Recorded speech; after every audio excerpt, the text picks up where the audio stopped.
Pasok na sa listahan ng mga opisyal na kandidato para sa pagkasenador si Pastor Apollo C. Quiboloy ayon sa Commission on Elections o COMELEC. Samantala, mga akusasyon laban sa butihing pastor walang epekto sa mga botante. Si Margaret Gonzalez sa report. Sa inisyal na listahan ng COMELEC ng mga kandidato sa pagkasenador, pasok si Pastor Apollo C. Quiboloy. Sa isang media briefing, inisa-isa ni COMELEC Chairman Attorney George Garcia ang 66 na nasa listahan kung saan nga pasok na ang butihing pastor at opisyal nang mailalagay ang kanyang pangalan sa balota para sa 2025 midterm elections. Matatandaan na mahigit 100 at tulong po ang naghain ng kandidatura para sa pagkasenador. Ang mga COC na mga ito ay dumaan sa deliberasyon at ebaluasyon ng COMELEC Law Department at buong COMELEC and Bank. Kerubin, Quiboloy. So yan po yung 66 na basis sa determinasyon ng komisyon at basis sa rekomendasyon ng Law Department ng COMELEC ay dapat na i-consider ng mga valid candidates at legitimate candidates. Ang pinagbasihan, hindi lamang po yung certificates of candidacy, hindi lamang din yung mga na-research ng mga team ng Law Department sa kanilang mga social media accounts at kasama na rin ng social media. Kasama na rin yung mga pronouncements na binibigay nila sa media, hindi lamang during the filing of the candidacy, kung hindi kahit sa mga previous na pronouncements po nila.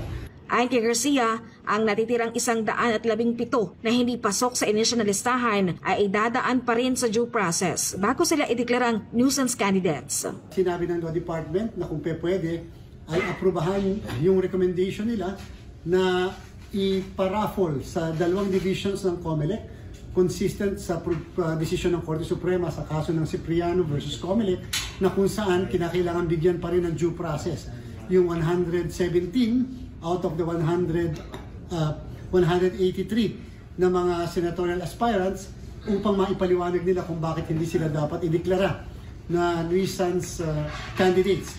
Marami naman sa mga kababayan natin nagpahayag ng suporta sa kandidatura ni Pastor Apollo. Tiwala sila na malaki ang magagawa ni Pastor Apollo sa Senado, gaya ng nagawa nito sa kanyang kongregasyon.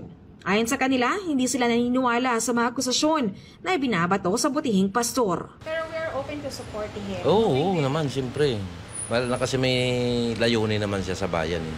Hindi naman yung sabihin mo na porke ang daming bato sa kanya, pariniwalaan mo na may batas naman tayo.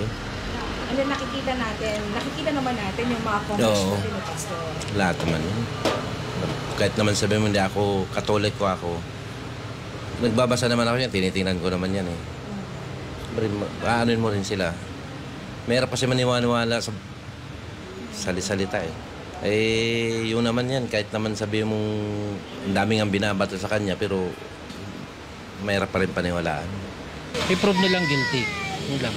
Hanggat hindi na po prove, nobody is innocent, everybody is innocent until proven guilty. Yeah. Yun lang. Pero i-prove nilang pag na-prove, diba? Pero paano pag hindi na-prove? Kung mapuprove ka agad na hindi siya guilty, ako,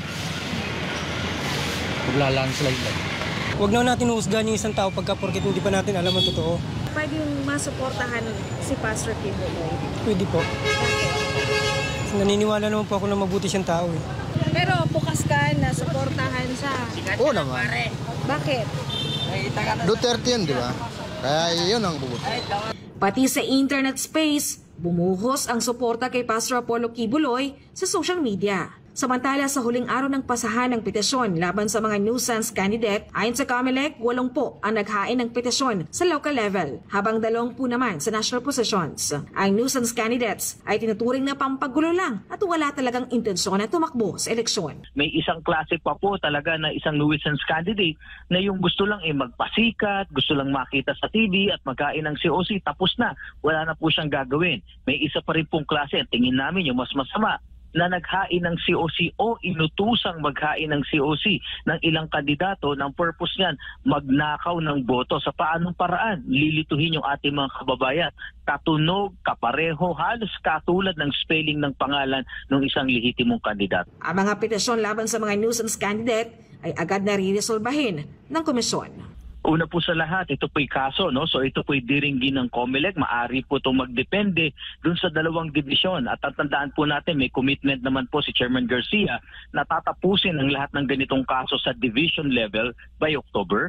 At yung pong kung sakaling mag-MR pa sila, aakyat sa Commission and Bank, tatapusin po ito by November po. So ito po talagang kaso. Asahan din po natin, not later than October 29 na ilalabas namin sa aming website ang initial list of candidates. Ulitin po namin, initial pa lamang po ito at subject pa po ito dun sa mga kalalabasan ng mga kaso at iba pang mga tatanggapin po namin mga proseso. Para sa Diyos at Pilipinas Kumahal, Margaret Gonzalez, SMNI News.